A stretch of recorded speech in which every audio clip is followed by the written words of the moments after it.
It was Sunday morning, March 14th, when the small town of Willow Creek woke to a shocking revelation that would shake its most trusted leader to the core. Pastor Elijah Harper had been the face of Willow Creek Community Church for over 15 years. Known for his calm sermons, gentle advice, and charity work, he was the pillar of the town. Everyone trusted him, or at least they thought they did. But behind the smiles and hymns, a darkness was quietly growing. Elijah lived alone in a modest house at the edge of town. His neighbors often commented on how reserved he was, how he would walk his dog early in the morning and return quietly. He never seemed to get too close to anyone except the congregation. The church secretary, Margaret, often joked that he seemed too perfect to be real. And yet, in recent weeks, whispers had begun circulating around the town. Late-night visitors, unexplained trips, and strange phone calls that he would answer in hushed tones, covering the receiver as if afraid someone might overhear. The most peculiar thing of all was the arrival of one particular parishioner, a young woman named Lila Monroe. She had returned to Willow Creek after a decade away, moving back into her late grandmother's house on Oak Street. She had been quiet and reserved, but everyone could see there was something about her that made Pastor Elijah unusually attentive. It wasn't just a pastor's interest in a parishioner. It was something more obsessive. One evening, Margaret, who stayed late finishing church accounts, noticed the front doors of the church were unlocked. This was strange. Pastor Elijah had never, ever left the doors unlocked. She stepped inside, her footsteps echoing against the polished wooden floors. The sanctuary was eerily quiet, the only sound a faint rustle coming from the office. Curious and cautious, Margaret approached the office door and peeked inside. On the desk lay a notebook, open and filled not with sermons but with pages of confessions. Every major scandal in town, every hidden lie, every secret fear, meticulously recorded in Elijah's handwriting. Names were listed alongside details so intimate, it was impossible not to feel shocked. Margaret's heart pounded as she realized what she was looking at. Was Pastor Elijah helping these people spiritually, or was he collecting their secrets for something far more sinister? The next Sunday, Elijah's sermon was different. He spoke of forgiveness and redemption, but there was an edge to his voice, an intensity that made the congregation uncomfortable. Lila sat in the front row, gripping her hands tightly, her knuckles white.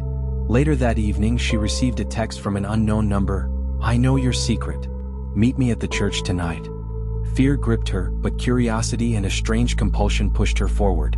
The church was dark, except for a single light glowing in Elijah's office. As she approached, she saw him pacing, murmuring to himself. He turned, and for the first time she saw a shadow behind his calm eyes. Something dangerous, something unhinged. "You shouldn't have returned," he whispered. "Some truths are better left buried." Before she could respond, the church doors slammed shut behind her. She tried to leave, but Elijah blocked the exit.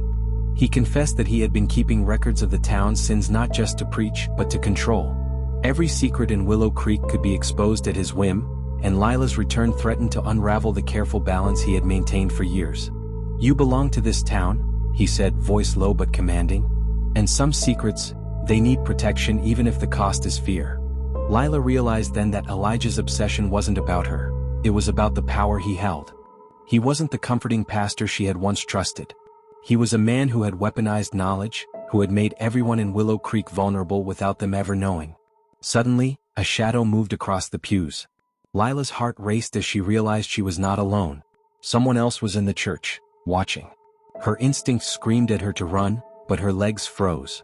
The shadow shifted again, silent, almost gliding. Then the lights went out. Panic overtook her as the darkness pressed in.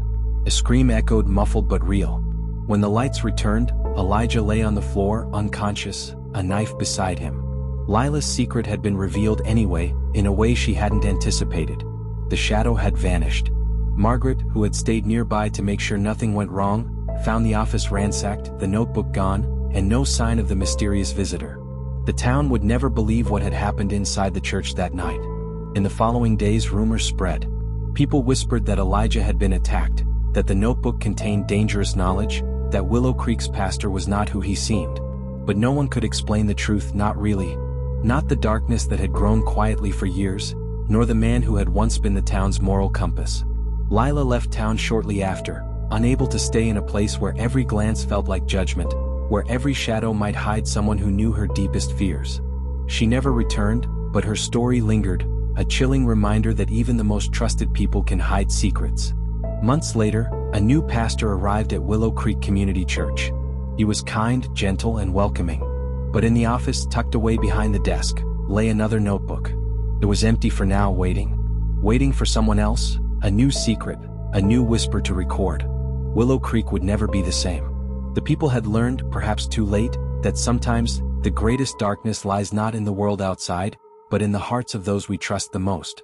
And somewhere in the silence of the empty sanctuary, the wind whispered through the cracked windows. The pastor's secret was far from over. And just like that, the church doors closed. But secrets don't disappear. They wait.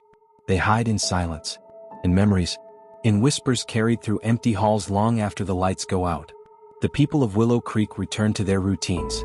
Sunday services continued. Hymns were sung. Prayers were spoken. But something had changed. Because once trust is broken, it never fully heals.